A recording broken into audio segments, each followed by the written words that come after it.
I told you, Vlad, you're going to blink, and it's going to be August 31st, 3:30, Gainesville, Florida. The U Gators. Can't duck us forever, Gators. We're coming for you.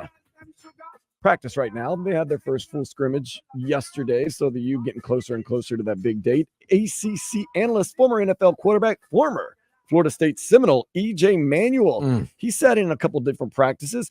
Didn't say anything controversial, but I just want to kind of go over what he said, and we're going to kind of see what direction Miami is going in. He says, it's my second time seeing Cam Ward this offseason because I called the spring game. It was very competitive, Manuel said. I feel like the body types of all the guys on the University of Miami look what you want and kind of just getting away from the X's and O's. Just they look the part. So, saying that the guys of the U, they got some guys that look athletic, big, strong, what you'd want from your team. When they get off the bus, I feel like Miami looks like a Miami football team should. Right? That's encouraging, right, Vlad? We're encouraged by that.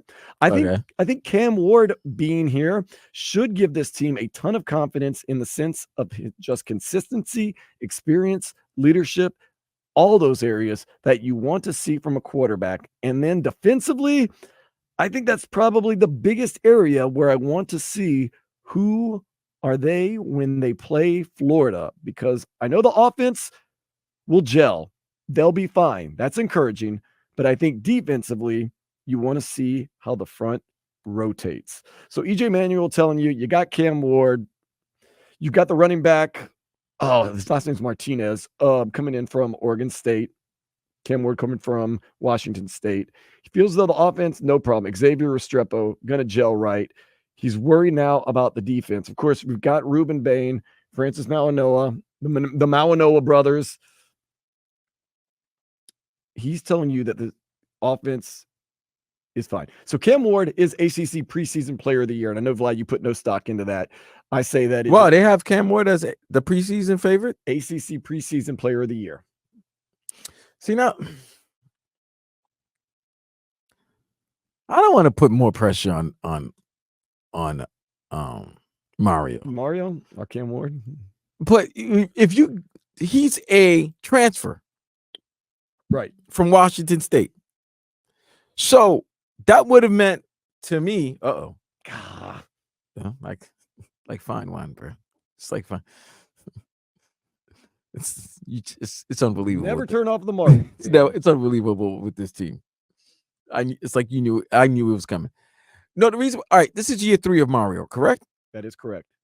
And there's been improvements, but we're such a sport. We're such spoiled children that we want it immediate. But when you transfer a quarterback, when you get a quarterback from the transfer portal, and they have him coming to this conference, a new conference, and they have him as the player of the year, that meant he would have been player of the year in the Pac-12 if the Pac-12 was still. I would have thought he would have been Pac-12. I mean, he would have been one of the top players of the year for the Pac-12. Yeah, Pac-12 dissolved. One of the best players in the Pac-12. Right, but think about it. He would have been one of the. So immediately he transferred to a new conference, and he's the best player. Yes, they have him predicted to be. That's a lot of pressure, bro. That's a lot of pressure. Oh, and by the way, you're a one and done. This is his last year of eligibility. He's just like De'Aaron King, one and done. So he's gonna want to ball out for his future. Going to the NFL for a while. For his future. It's a lot of man. And we're in a new college playoff system where there's 12 teams. So basically, a 2-loss team can make the college football playoffs as long as they win and they win the games that they have to. The pundits are saying, and you got to win that Florida game. That week 1 you have to win. If there's any must win, it's a week 1 Florida, because just for so many reasons. One, to get the season going good, and second, for bragging rights and to prove that you're trending in the right direction. That's what I'm saying. That you want to start the season right. You could lose, but you don't want to lose to Florida first week of this first game, because both universities are literally in the same predicament. Right. They have a lot to prove. A lot of people are still questioning, can those universities get back to what they once were? You don't want to lose the state of Florida. You're the only team, well, other than Florida State. You and Florida State always play. Well, Florida State always plays Florida and Miami. This Right. year, all three teams are playing each other this year, so As you it can, should. as they should. So therefore, you want to be if you beat Florida, or you got Florida State coming home. You beat Florida State. Winning the state of Florida is big. That's something you can promote. That's something you can talk, like you can show kids, especially the kids that come from this great state.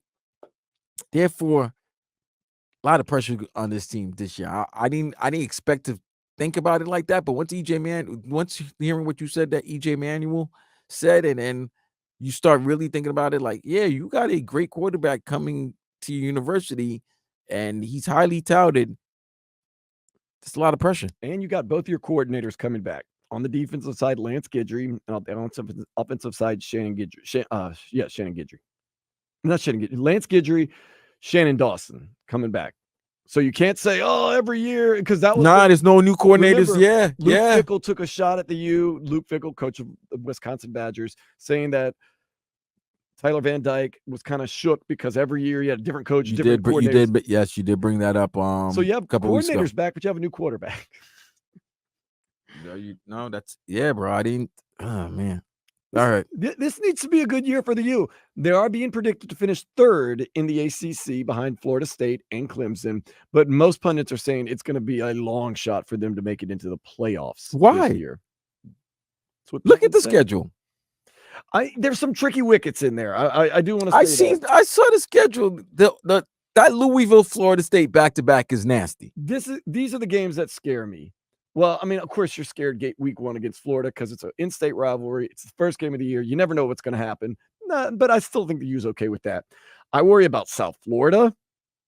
That's a game that scares me a little bit. Louisville, that game scares me a little bit. Florida State, of course, scary. I'll tell you the ones that I'm really scared about. Either Duke or Wake Forest. It just feels like one of those could be a loss that we're not supposed to lose. Duke or Wake Forest. It just I just have this odd feeling. Call me a pessimist. But like, I'm not calling you a pessimist. You've seen things happen. I mean, we saw, when you could have won a game and then you didn't take a knee and then all of a sudden it was a touchdown. Right. I'm not. You've seen crazy things happen. So you're not being a pessimist. You're just being realistic. But between you and I, Vlad, we've got about 50 years of experience in sports media. Jesus Christ, you're making me ill. I hate. Well, it's combined. Okay. Nonetheless, one thing that's almost always stood true: you're going to win one. Are you going to win games you're not supposed to win? And you're going to lose one that you were supposed to win. Yeah. You're going to win games you weren't supposed to win. You're going to lose games you weren't supposed to lose. Unless you're the 15-0 LSU team with Joe Burrow or the team that wins the national championship. Unless you're like, the perfect Miami Dolphins of 1972. Right. And there were some Hurricanes teams also. Oh, yes. There were some 11-0, 12-0 Miami Hurricane teams. But most teams you'll see, like last year, you weren't supposed to lose to Georgia Tech. Could argue you weren't supposed to beat Clemson. Those two trade each other out, kind of. Yeah. So I get scared when I see games like Duke, Wake Forest, Syracuse. No, you're right. The Duke, Wake Forest is always a team that you're not supposed to have a hard time with, or you should win. Back in the days, and they would always give you a little trouble. You won't put it this way: you don't cover. If you bet it on Miami, they usually don't cover, especially if you have to go to Winston-Salem. They're actually better now. Both of them are going to be here, though. They're actually better now. They are better. And they can come to Hard Rock Stadium and give Miami they could upset Miami. Yeah, they could. They could. Catch them at the right place. I don't know about Duke this year. Do they still got that quarterback? No, they're not supposed to be very good. No, so that quarterback, did the coach leave? I don't know. I don't follow Duke. No, they were hot stuff last season. Hot stuff. Look at me. They were making noise last season, and that was because they had a head coach, and I think the head coach was one of the top coaching prospects for a lot of the availabilities that happened last season. I'm gonna check. Go ahead, talk. Okay, well, I was looking also, like I get scared of South Florida game because I'm guessing, okay, we're maybe not their Super Bowl, pardon the term, because they do also play Alabama. I don't think they're really, Tulane's a decent team, but they're not worried. Yeah, that's right. Look at this. I was right. Duke had a head coach, and then guess who replaced him? Guess who the new Duke head coach is? Tommy Tuberville. No. You got me. Manny Diaz. I was gonna make a joke and say Manny Diaz. Manny Diaz, yes, because I think that's a tricky one. He might want to prove something. You didn't do that much winning here. Okay, so